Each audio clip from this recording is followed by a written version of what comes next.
Hello everyone, welcome to my YouTube channel.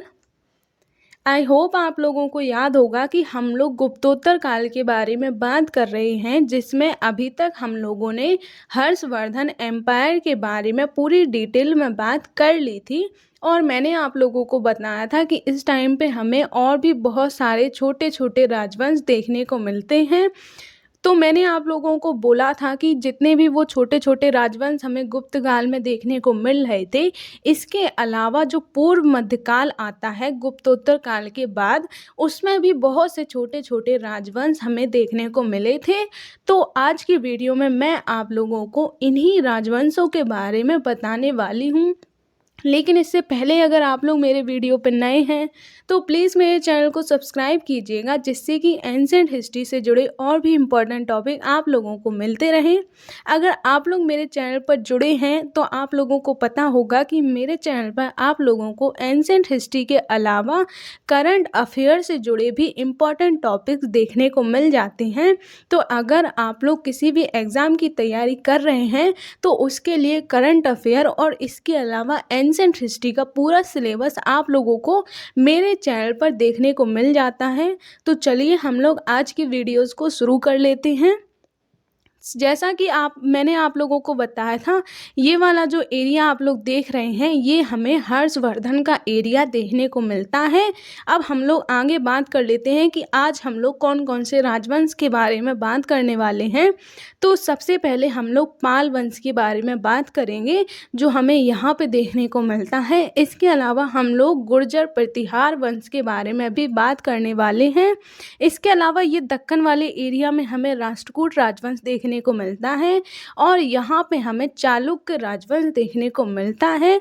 Chalukya राजवंश हमें दो तरीके के देखने को मिलेंगे, एक को हम वातापी के चालुक्य बोलते हैं और दूसरे को हम कल्याणी के चालुक्य बोलते हैं। तो दोनों के बारे में हम लोग बात करेंगे। इसके अलावा फिर यहीं पे हमें चोल राजवंश भी देखने को मिलता है और ये जो साउथ वाला एरिया है, यहाँ पे हमें पल्लव राजवंश देखने को मिल जाता है। तो इन सब के बारे में हम आज की वीडियो में बात करेंगे। ये जो गुर्जर प्रतिहार वंश वाला एरिया है, यहाँ पे जब गुर्जर प्रतिहार वंश खत्म हो जाता है उसके बाद हमें ये 5 राजवंश देखने को मिलते हैं। यानी कि जो गुर्जर प्रतिहार राजवंश था वो 5 राजवंशों में बट जाता है। यहाँ पे हमें चौहान राजवंश देखने को मिलता है, यहाँ पे हमें चालुक्य राजवंश देखने को मिलता है, यहाँ पर राठौर, ये चंदेल और ये परमाल राजवंश। तो इन सब के बारे में हम आज की वीडियो में बात करेंगे। और आप लोग एक बात याद रखिएगा, ये वाले जो हैं ये चालुक्य हैं और यहाँ पे मैंने आपको चालुक्य बताया था। जैसा कि इस वाली स्लाइड में मैंने दिखाया था, ये यहाँ पे हमें चालुक्य देखने को मिलते हैं और यहाँ पे हमें चालुक्य देखने को मिलते हैं। तो आप इनमें कंफ्यूज मत होइएगा। जैसा कि मैंने आपको बताया था कि ये वाला जो टाइम पीरियड है उसमें हमें कोई भी ज़्यादा शक्तिशाली राजवंश देखने को नहीं मिलता है। एक तो हर्षवर्धन का जो टाइम पीरियड था वो थोड़ा हमें ज़्यादा शक्तिशाली उस टाइम देखने को मिला था। इसके अलावा ये जो गुर्जर प्रतिहार राजवंश देखने को मिलेगा, ये हर्षवर्धन के बाद थोड़े से शक्तिशाली देखने को मिले थे, लेकिन इनका जो टाइम पीरियड है वो ज़्यादा टाइम तक नहीं चला था और ये 5 राजवंशों में बट गया था। तो इसीलिए ये वाला जो टाइम पीरियड है वो बहुत ही ज़्यादा अनस्टेबल टाइम पीरियड देखने को मिलता है, क्योंकि इस टाइम पे बहुत सारे छोटे छोटे राजवंशों में उत्तर भारत जो है, इसके साथ साथ दक्षिण भारत वो बटा हुआ था। और इस टाइम पे हम देखते हैं कि बहुत सारे विदेशी आक्रमण भी भारत पर हुए थे।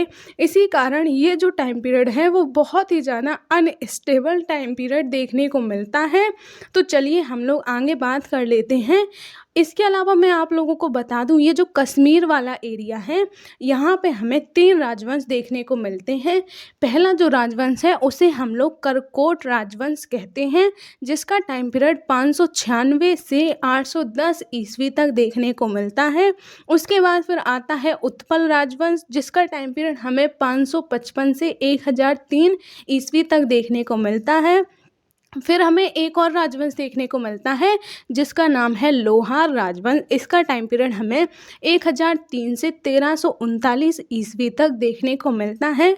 तो ये जो कश्मीर वाला एरिया है यहाँ पे हमें ये 3 राजवंश देखने को मिलते हैं। तो चलिए अब हम धीरे धीरे इन सारे राजवंशों के बारे में थोड़ी थोड़ी बात कर लेते हैं, क्योंकि जैसा मैंने बताया ये जो राजवंश हैं वो कोई ज़्यादा बड़े या फिर ज़्यादा बड़ा इनका टाइम पीरियड देखने को नहीं मिलता है, इसलिए इनके बारे में कुछ ज़्यादा बातें नहीं हैं। हम सिर्फ इनके बारे में शॉर्ट में ही बात करेंगे। तो सबसे पहले हम लोग पाल राजवंश के बारे में बात कर लेते हैं।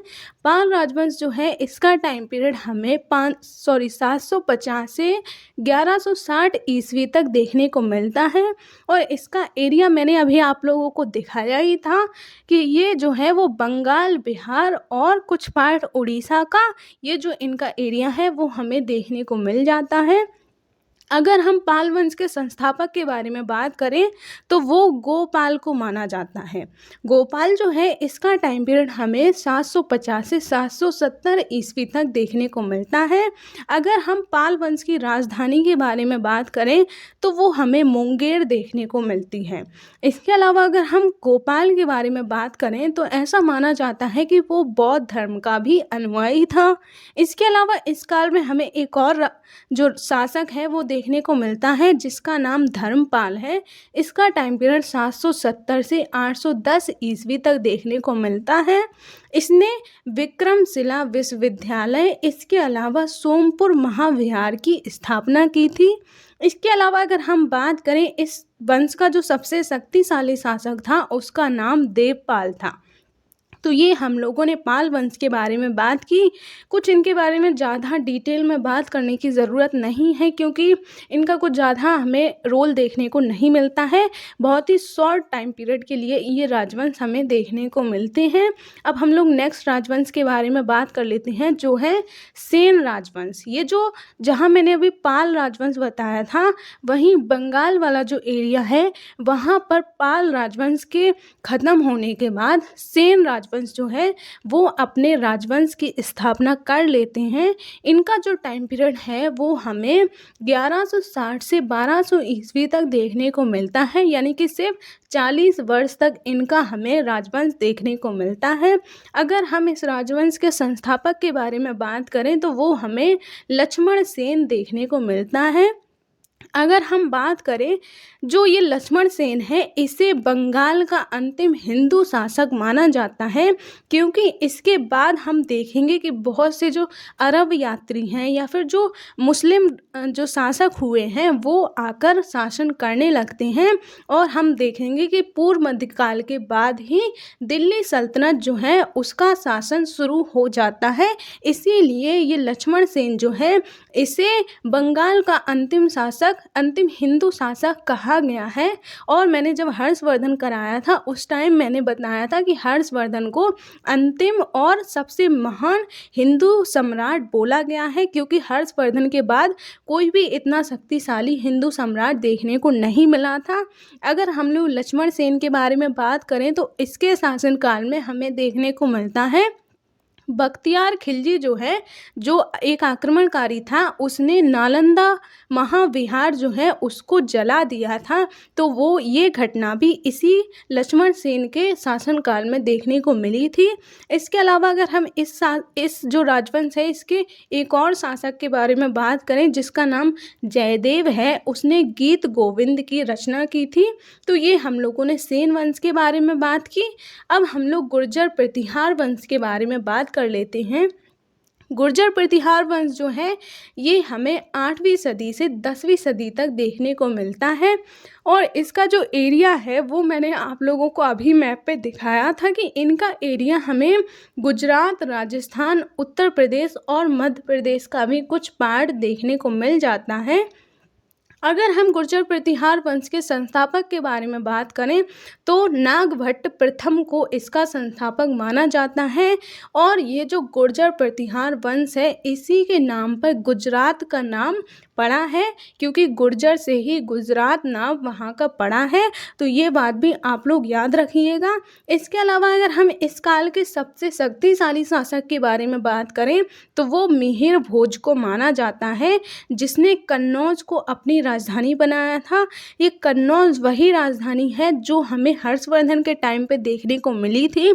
हर्षवर्धन की भी राजधानी कन्नौज ही हमें देखने को मिली थी, क्योंकि मैंने बताया था इस टाइम जो पाटलिपुत्र है उसका पतन होने लगा था और कन्नौज जो है वो एक महत्वपूर्ण व्यापारिक केंद्र बन चुका था।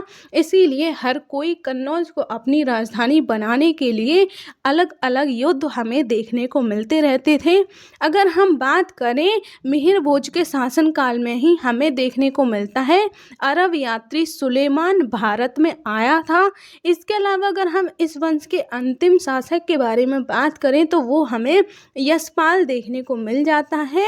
अगर हम बात करें इसी टाइम पे हमें देखने को मिलता है कि जो दिल्ली है उसकी स्थापना भी गुर्जर प्रतिहार वंश के शासक जिसका नाम अनंगपाल था उसने की थी। यानी कि जो दिल्ली आप लोग वर्तमान टाइम में देख रहे हैं उसकी स्थापना हमें गुर्जर प्रतिहार वंश के शासक अनंगपाल द्वारा ही देखने को मिलती है। अब हम लोग आगे बात कर लेते हैं। हर्षवर्धन के पश्चात अगर हम बात करें उत्तर भारत में सबसे बड़ा साम्राज्य प्रतिहारों का ही माना जाता है। इसके अलावा अगर हम बात करें राजशेखर नाम का एक जो विद्वान है वो भी हमें प्रतिहारों के दरबार में ही देखने को मिल जाता है। और ये जो राजशेखर नामक विद्वान है इसने कर्पूर मंजरी, इसके अलावा काव्य मीमांसा और हरविलास जैसी रचनाएं लिखी थीं। अगर हम प्रतिहारों के बारे में बात करें तो इस टाइम पे मैंने आप लोगों को बताया कि बहुत सारे जो अरब आक्रमणकारी हैं उन्होंने भारत पर आक्रमण किया था और हमें देखने को मिलता है कि प्रतिहार जो राजवंश था उसने इन अरब आक्रमणकारियों के प्रसार को, यानी कि जो भारत में वो अपना प्रसार करना चाहते थे उसको रोका था। यानी कि उनको रोकने में इनकी बहुत बड़ी महत्वपूर्ण भूमिका हमें देखने को मिल जाती है।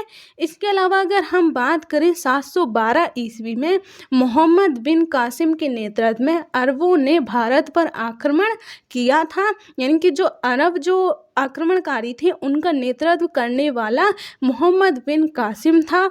इसके अलावा अगर हम बात करें भारत में सबसे पहले जजिया नामक जो कर है उसकी शुरुआत भी हमें मोहम्मद बिन कासिम के द्वारा ही देखने को मिलती है।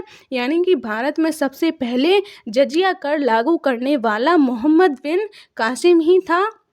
तो ये हम लोगों ने अभी गुर्जर प्रतिहार राजवंश के बारे में बात की। अब मैंने बताया था आप लोगों को कि गुर्जर प्रतिहार वंश जो है वो 5 राजवंशों में विभाजित हो जाता है। तो अब हम उन 5 राजवंशों के बारे में बात कर लेते हैं। अगर हम बात करें जो गुजरात वाला एरिया था वहाँ पे हमें चौलुक्य या फिर इसे ही हम सोलंकी वंश भी कहते हैं वो देखने को मिल जाता है। अगर हम बात करें इनका टाइम पीरियड जो है वो 11वीं से 13वीं सदी तक हमें देखने को मिलता है। अगर हम चौलुक्य या फिर सोलंकी वंश के सबसे प्रमुख शासक के बारे में बात करें तो वो भीम प्रथम को माना जाता है। इसके अलावा अगर हम बात करें भीम प्रथम के टाइम पे ही हमें देखने को मिलता है महमूद गजनी नामक जो आक्रमणकारी था उसने भारत पर आक्रमण इसी के टाइम पे किया था। इसके अलावा अगर हम बात करें परिशिष्ट पर्व नामक जो एक प्रसिद्ध पुस्तक है उसका लेखक जिसका नाम हेम है वो भी हमें सोलंकी राजवंश में ही देखने को मिलता है। यानी कि सोलंकी जो शासक हैं उन्होंने हेम को अपने राज्य में संरक्षण प्रदान किया था। तो ये हमने सोलंकी राजवंश के बारे में बात की। अब हम लोग बात कर लेते हैं कि राजस्थान और दिल्ली वाला जो एरिया था यहाँ पे हमें चौहान राजवंश देखने को मिलता है। जैसा कि आप लोग जानते होंगे चौहान राजवंश का जो सबसे शक्तिशाली या फिर सबसे प्रमुख शासक माना जाता है वो पृथ्वीराज चौहान या फिर इसे हम लोग पृथ्वीराज थर्ड बोलते हैं। इसके बारे में अगर हम बात करें तो ये सबसे ज़्यादा प्रसिद्ध इसीलिए हैं क्योंकि इस टाइम जो मोहम्मद गौरी है उसने भी भारत पर आक्रमण किया था और उसके साथ 2 युद्ध भी हमें देखने को मिले थे। पहला जो युद्ध है उसे हम लोग तराइन का प्रथम युद्ध कहते हैं, जो 1191 ईस्वी में हमें देखने को मिला था। इसमें हम देखते हैं कि मोहम्मद गौरी की पराजय हुई थी, यानी कि पृथ्वीराज जो है उसकी विजय हुई थी। इसके बाद फिर 1 साल बाद ही यानी कि 1192 में हमें तराइन का सेकंड युद्ध देखने को मिलता है, जिसमें पृथ्वीराज की पराजय हो जाती है। इसके अलावा अगर हम पृथ्वीराज के बारे में बात करें तो इसमें हमें देखने को मिलता है कि इसका जो दरबारी कवि था जिसका नाम चंद्रवरदाई था, उसने पृथ्वीराज तृतीय के ऊपर अपनी एक पुस्तक लिखी है जिसका नाम है पृथ्वीराज रासो। तो वो भी हमें ये पृथ्वीराज थर्ड के ऊपर ही देखने को मिल जाती हैं। अगर हम बात करें जैनक भट्ट नामक एक और विद्वान हमें पृथ्वीराज तृतीय के दरबार में देखने को मिल जाता है, जिन्होंने भी पृथ्वीराज के ऊपर अपनी एक पुस्तक लिखी थी जिसका नाम पृथ्वीराज विजय हमें देखने को मिलता है। इसके अलावा अगर हम बात करें, ये जो चौहान राजवंश है इन्होंने दिल्ली पर जो अपना शासन स्थापित किया था वो उस टाइम हमें देखने को मिलता है कि दिल्ली पर तोमर जो शासक हैं उनका शासन होता था और ये जो चौहान शासक हैं इन्होंने तोमर शासकों को पराजित करके ही दिल्ली पर कब्जा किया था। अब हम लोग आगे बात कर लेते हैं। आई थिंक अब वीडियो ज़्यादा लंबी हो जाएगी, इसीलिए अब मैं वीडियो को इतना ही रखती हूँ।